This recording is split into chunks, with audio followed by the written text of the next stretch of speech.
Arratsaldeon eta ongi etorriak 11.bit saiora. Hementxe gaituzue berriz ere teknologia berrien inguruko azken proposamenak, bitxikeriak eta albisteak kontatzeko prest. PlayStationaren kontsola eramangarri berria Europara helduko da otsailean. Anboto Group, Bizkaiko enpresa, merkatu berrietara sartzeko bideari ekin dio. Euskararen interpretazio zentroa ezagutuko dugu gaur eta Bilbon egoitza duen Konteneo enpresako ateak zabaldu eta zuekin batera sartuko gara. Hauxe dena labur sumarioan batu dugu, beraz, adi egon.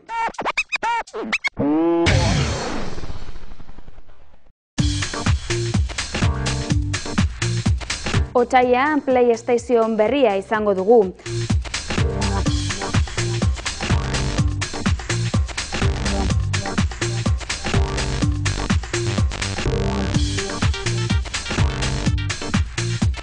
Anboto Euskal enpresa merkatu berrietan.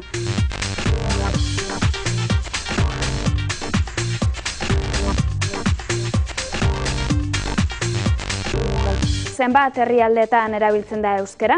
Euskararen interpretazio zentroan galdera honi erantzuteko aukera izango dugu.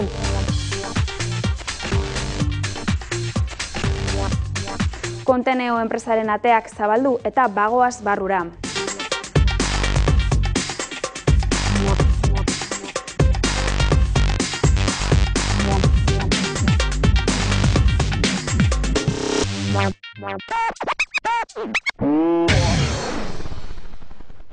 Bideo jokoen jarraitzaileek pozik egoteko arrazoiak badituzue. PlayStationaren kontsola eramangarri berria Europara helduko da otsailean.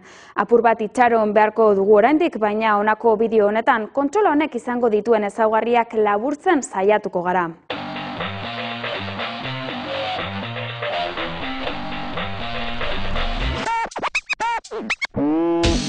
Laster izango da eskuragarri Sonyren azken bideokontsola eramangarria, PlayStation Vista. Japonian gamonak baino lehen jarriko da salgai. Europan eta Ameriketako estatu batuetan 2012ko otsailaren 22an.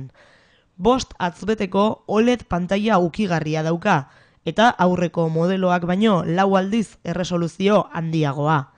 Ukipen anitzeko touchpada dauka, eta horrek 3 dimentsioetako sentsazioa areagotzeko balioko du hainbat jokutan.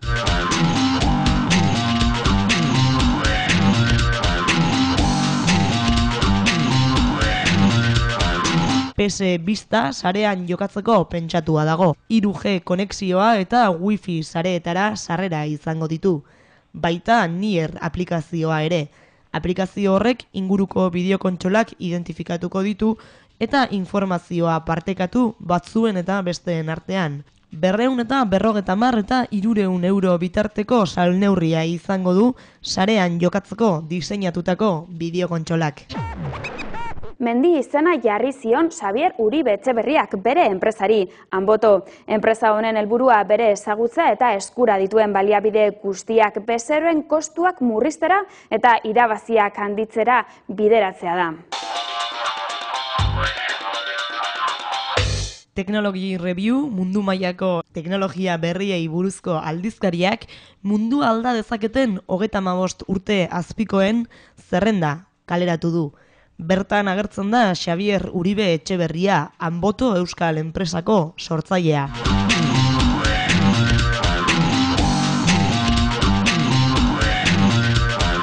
Anboto enpresak irtenbide teknologikoak eskaintzen ditu.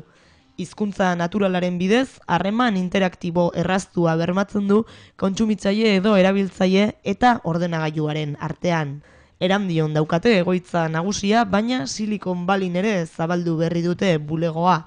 Aurtengo Bilbao Web Summiten antolakuntzan oinarrizko izan ziren, eta etorkizunean nazioarteko merkatuetan sartzea dute helburu.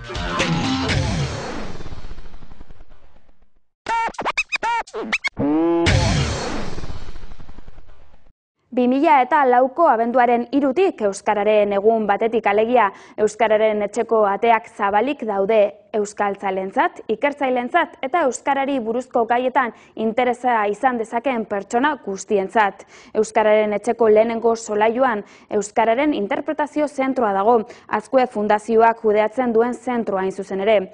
Tren geltoki baten antzera kirotuta dagoen gune honetan, euskararen bidaia denboran zehar islatu nahi izan da, hizkuntzaren historia eta bilakera azalduz. Euskararen interpretazio zentroa gurekin batera bizitatu nahi alduzue?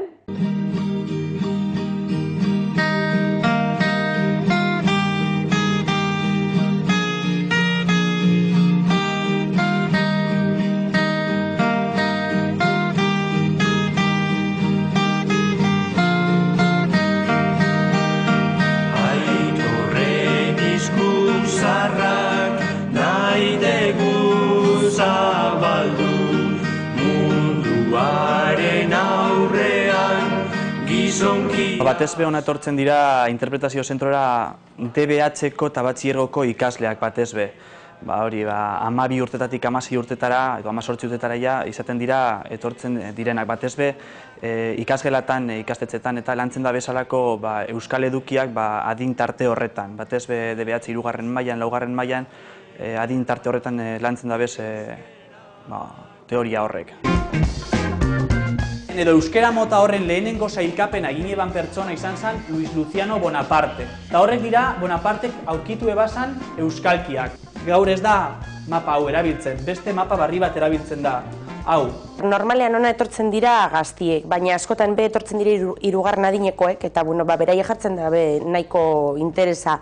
Da gainera gogoratzen dute, zelan guda garaian eta Frankon garaian ezin zuten euskararik hitz egin, eta gogoratzen dute zelan izan zuten zailtasun hori, eta orain beraiek esaten dute leku hau nahiko ondo edo aproposa dela euskeran gaztiek edo euskararen historia jakiteko, eta leku aproposana dela.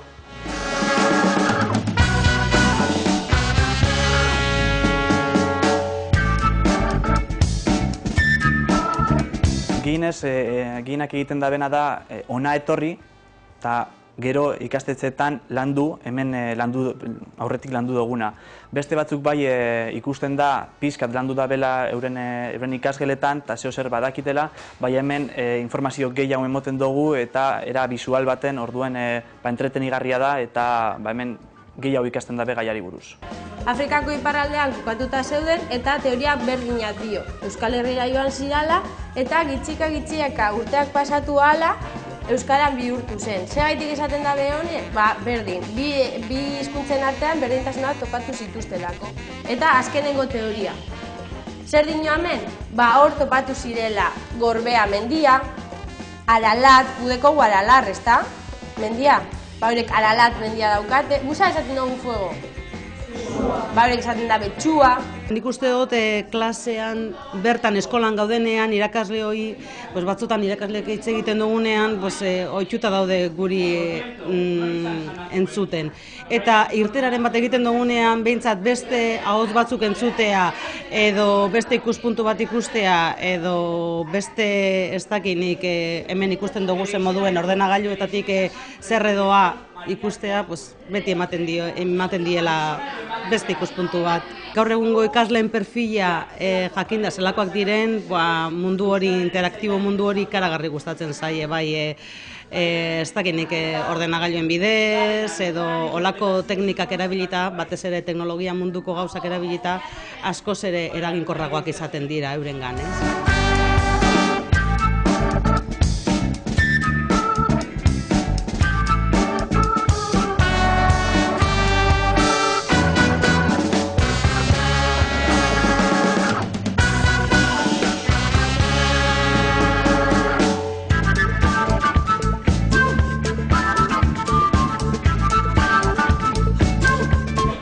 Azaldu du, orain ari zari hori ikasten. Euskararen presentzia beste leku batzuetan. Zuek zer dakizu horren inguruan?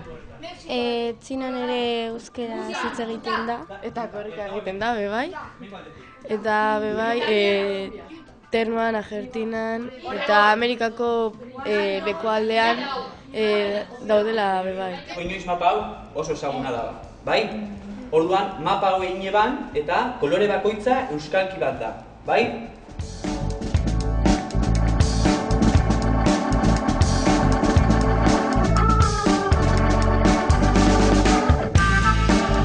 Gaztien taldekoak askok edo jakiten dute zertara datozen, baina gehienak ez. Etortzen dira hona eta badakite euskarari buruzko zeo zer ikasiko dutela, baina ez dakite ze motatako gauzak edo historia den edo zer eta gero, geletan eta lantzen dute hemen egiten dituzten ekintzak edo hemen ikasten dituzten gaiak.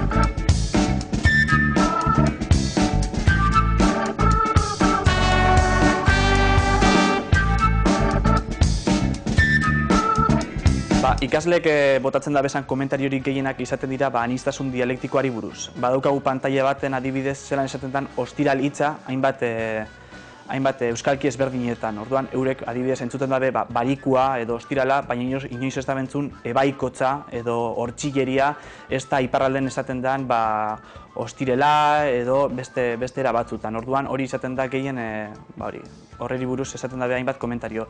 Gero adibidez etortzen dira beste adintarte batzuetakoak eta horrei asko gustatzen jaki edo zelan aldatu da euskera historian zehar. Zeran txikituz joan da neuren edadura frankismoaren garaian, emigrazioa egintzanean, krisi garaian, eta hori da horreri buruz egiten dabe komentario gehien.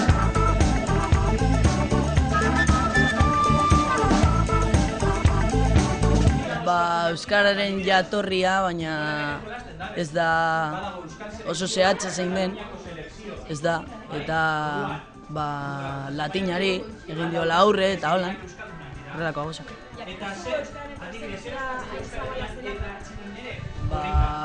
Bai, baina urte honetan ikasi dut. Bai, orain gaude ematen Euskal Herrian, Frantzian, Ternuan, Ameriketan, eta...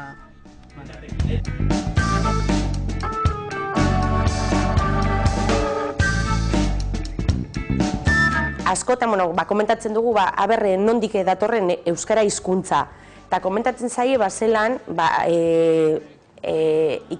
idazle batzuk edo, idatzi dutela, Egiptoko jeroglifikoetatik datorrela, eta beraiek ez dute sinisten. Zelan etorriko da Egiptotik. Eta komentatzen da beraiekin, eta askotan ez dakite, beti esaten dabe, ez dakigu nondik datorren euskara hizkuntza. Eta komentatzen dugu, zelan azkenean euskara hizkuntza ez dagoela inon idatzita nondik datorren baizik, eta euskaldunon hizkuntza dela eta Euskal Herritik datorrela. Euskal Herriaren erdialdean, bai? Orduan euskaltzaingileak pentsatu eban horrek zirela euskararik puroenak. Kontaminazio gitzien jasotako euskalkiak. Ikusten baduze Bizkaierak badaukaz muga gaztelerarekin, honek frantsesarekin daukie, honek ere, baina Gipuzkera eta Lapurtera dagoz, batuta, bestetatik babestuta, orduan horrek hartu ebezan euskara batua egiteko, bai? Nire bizitarik bereziena izan zen Mi'kmaq tribua etorri zanean, Kanadako tribu bat etorri zan, tribu horrek badaukaz hainbat hitz euskal hitzak, ara joan dako arrantzaleak eta eurekin bizi izan ziren, eta euren hizkuntzan badago hainbat euskal hitz, eta hainbat medio etorri ziren ekitaldi hau grabatzera eta honi buruz hitz egitera, eta gu interpretazio zentroan egon ginen tribu horretako 20 bat pertsonarekin, eta oso interesatuta egon ziren horretan. Gainera ingelesez hitz egin genduen, frantsesez apur bat ere, euskeraz, apur bat izan zen danatarik, eta benetan oso interesatuta egon ziren bizitan. Hori da niretzako bereziena.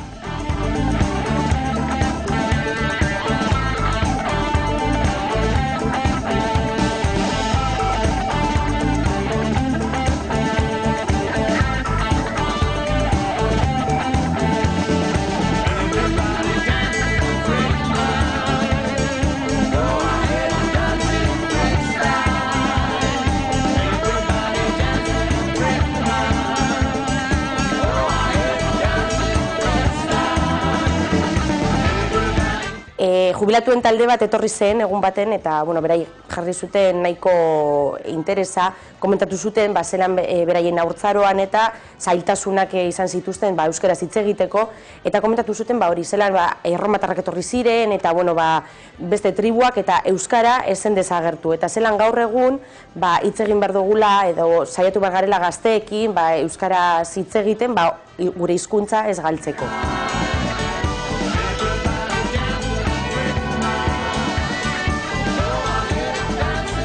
Interesa izaten dute. Asuntoa da, ezagutza maila gora doan neurrian, erabilera maila ez doala gorantza. Orduan ikasle jakinarren ez dutela euskara erabiltzen. Hori izaten da, batez ere gure arazorik nagusiena.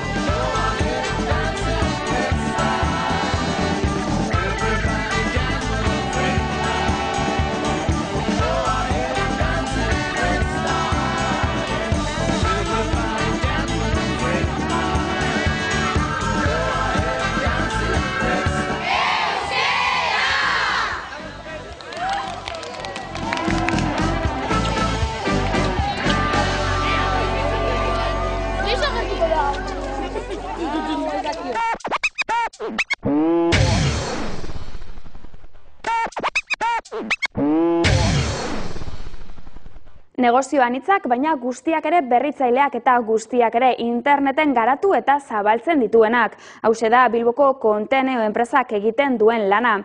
Egun Bilbon egoitza duen enpresa honek hainbat berezko proiektu ditu sarean. Eurekin egon gara eta hona hemen kontatu eta ikusi duguna.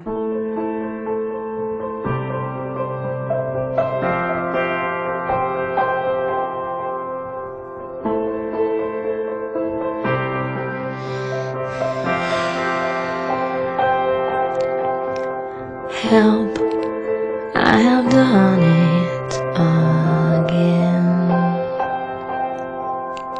I have been here many times before, hurt myself again today. And the worst part is directamente nos dedicamos a lanzar ideas en internet, que es nuestro día a día realmente, ¿no? Hold me, wrap me up, unfold me, I am small,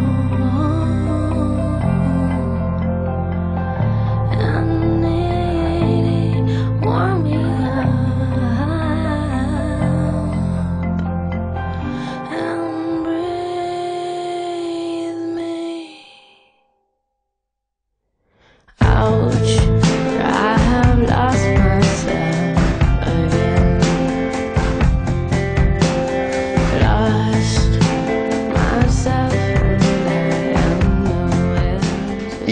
Desde la idea, desarrollo, contenidos, posicionamiento en Google es muy importante, marketing, todo lo intentamos hacer nosotros.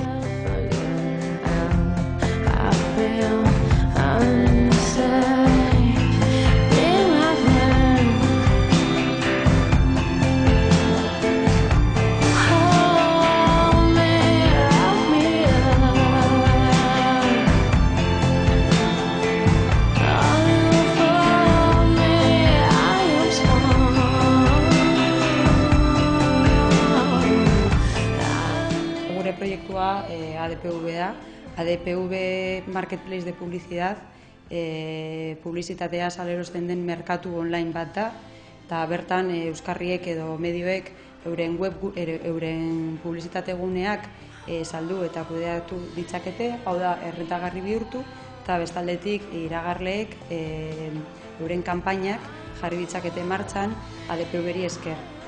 Kanpainak izan daitezke edo online edo offline, eta iragarleak izan daitezke edo eta iragarle zuzenak edo agentziak.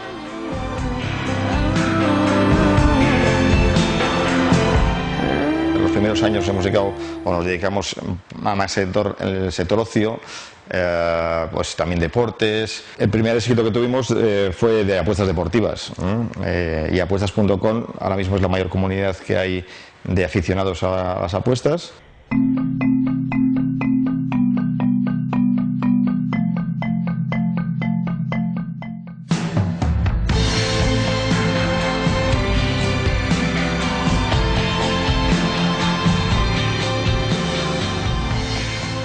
Sarearen barruan baditugu Euskal Herriko euskarri nahiko desente, ez? Adibidez, Aupa Atletik edo federazioen webguneak ditugu, bai futbolekoak, saskibalokoak, pilotakoak, eta baita ere amengo euskarriak, Aupa Bilbao Basket edo Gure Bilbao, Enterate, Ocio por la Cara edo eta Durangon albisteen euskarriak.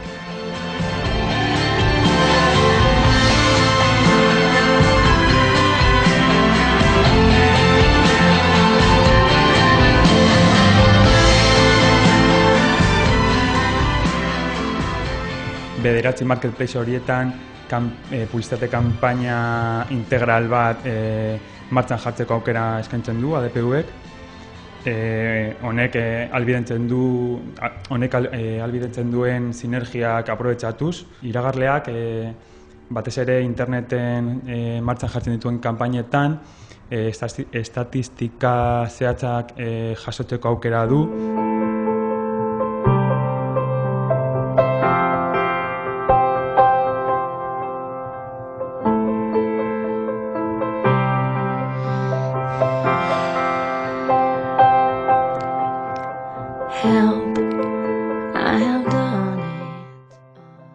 ADPV sortu zenetik, 2009 urtetik gaur egunera arte, 3.300 euskarri edo medio online bildu ditugu eta 3.500 euskarri offline.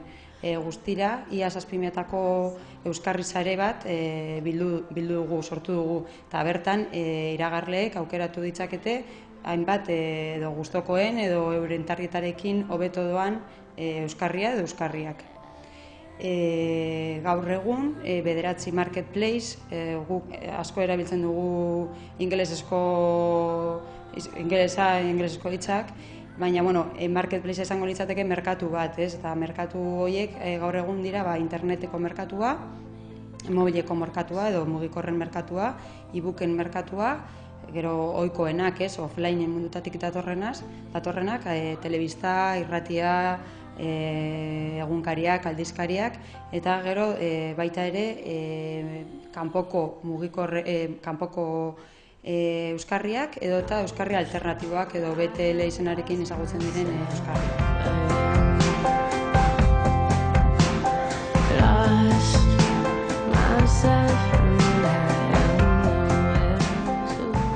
Gaur egunen arte, ia 2000 kanpainak jarri ditugu martxan, batzuk gugeu jarri ditugu martxan, baina gehienak iragarleak zuzenean.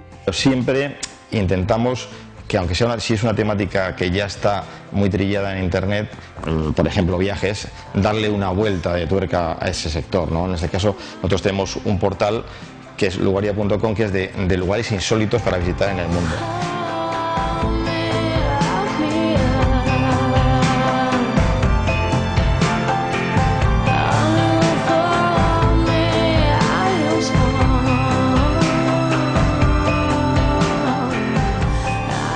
Intentamos que sea un vademecum de bebidas de cada país, de cada uno de los países. Algo así como el IMDb, que es de las películas, que es muy conocido para consultar películas del mundo de la bebida.